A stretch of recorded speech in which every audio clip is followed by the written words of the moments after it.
सध्या लागलेला आहे, परंतु त्यानंतर घडामोडी ज्या आहेत त्या आता सुरू झालेल्या आहेत। त्या घडामोडींसंदर्भातल्या टॉप 9 बातम्या ज्या आहेत त्या आपण पाहणार आहोत।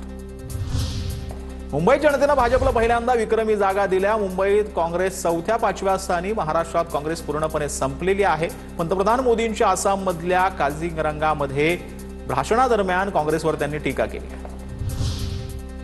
तर कोणतीही तडजोड करणार नाही, जीवाचं रान करून लढत राहणार, काँग्रेसचे प्रदेशाध्यक्ष हर्षवर्धन सकपाळ यांनी स्पष्ट केलंय। सोबतच निवडणुकीतील अपयशाबद्दल उहापोह केल्याचंही सकपाळांचं वक्तव्य आहे। लवकरच पुण्यात काँग्रेसची चिंतन बैठक घेणार असल्याचं हर्षवर्धन सकपाळांनी म्हटलंय।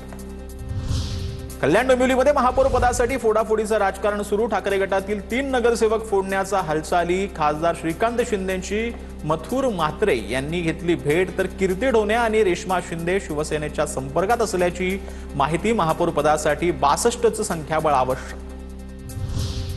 परभणी ठाकरेंच्या शिवसेनेनंतर काँग्रेसचाही महापौर पदावर दावा। प्रत्येक पक्षाला महत्त्वाचं पद मिळावं असं वाटतं, काँग्रेसची प्रतिक्रिया। परभणी महापालिकेत ठाकरेंच्या शिवसेनेचा महापौर होईल, राहुल पाटील यांची प्रतिक्रिया।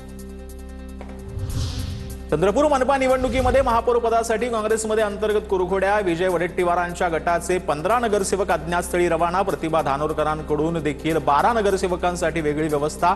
काँग्रेसकडून संख्याबळ जुळवण्याचे प्रयत्न सुरू।